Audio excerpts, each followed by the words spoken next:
Hello दोस्तों अगर आप कोई नया बिजनेस स्टार्ट करना चाहते हैं तो कुछ बातें आप ध्यान में रख लीजिए। बहुत इंपॉर्टेंट बातें हैं। सबसे पहली बात, आप अभी से प्लान बना लीजिए कि आपका ये जो बिजनेस है कितने बड़े लेवल तक जा सकता है।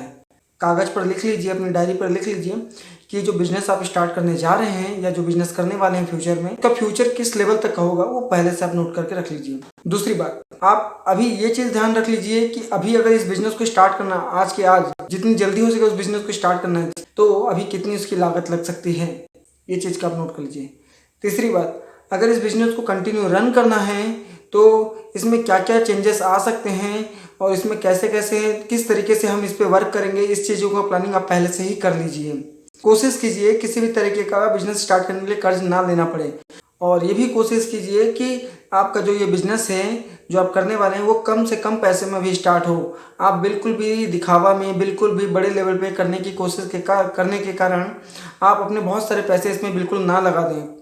और कोशिश कीजिए ये भी कि आपके पास जो पैसा है उससे बिजनेस स्टार्ट करने के बाद कम से कम 6 महीना या साल भर तक आपके पास वो पैसा बने रहे ताकि आप बिजनेस को कंटिन्यू चला सके। अगर आपका बिजनेस अप एंड डाउन भी हो जाता है तो आपके पास कम से कम साल भर का 6 महीना से साल भर तक के पास आपके पास पैसा होना चाहिए जिससे आप अपना बिजनेस स्टार्ट कर सकें।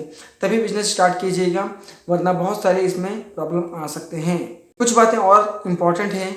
आप जिस एरिया में बिजनेस करना चाहते हैं वो एरिया भी बहुत इंपॉर्टेंट रखता है। जिस कैटेगरी में बिजनेस करना चाहते हैं वो कैटेगरी भी बहुत इंपॉर्टेंट रखता है। इसका रिटर्न कैसा है ये भी इंपॉर्टेंट रखता है। ये सारी चीज़ों का ध्यान पहले से रखिए और ज़रूरत पड़ने पर ही आप अपने साथ किसी पार्टनर को इसमें इन्वॉल्व कीजिए। और अगर पार्टनर आपको लगता है कि इन्वॉल्व करना बहुत ज़रूरी है तो डॉक्यूमेंट पहले से ही तैयार कर लीजिए। जो भी टर्म्स कंडीशन है सारी टर्म्स कंडीशन को आप सबसे पहले तैयार कर लीजिए, उसके बाद ही बिजनेस को स्टार्ट कीजिए। अगर आप पार्टनर के थ्रू बिजनेस करना चाहते हैं तो अगर आप अकेले बिजनेस करना चाहते हैं, पूरा डिसीजन आपका है तो बिल्कुल आप स्टार्ट कर सकते हैं। लेकिन आज नहीं तो कल भविष्य में हो सकता है आपको पार्टनर की ज़रूरत पड़ी, तो इसके लिए किसी अच्छे सलाहकार से कांटेक्ट कीजिए और उसके लिए एग्रीमेंट वगैरह सब चीज़ पहले से तैयार रखिए। आप ये भी ध्यान रखिए अगर आपको अपने बिजनेस को फैलाना है तो कहीं फ्रेंचाइजीज देने की जरूरत पड़ सकती है, तो उसके लिए भी पहले से डॉक्यूमेंट्स वगैरह तैयार करके रखिए। ये छोटी छोटी चीज़ों को आप ध्यान में रखिए।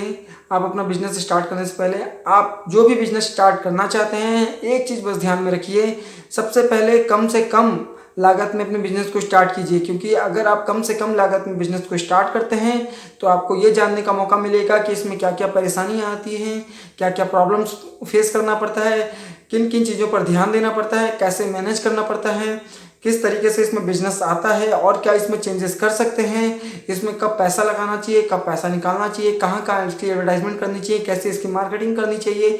इन सारी चीज़ों के बारे में आपको जानने का बहुत अच्छा मौका मिलेगा।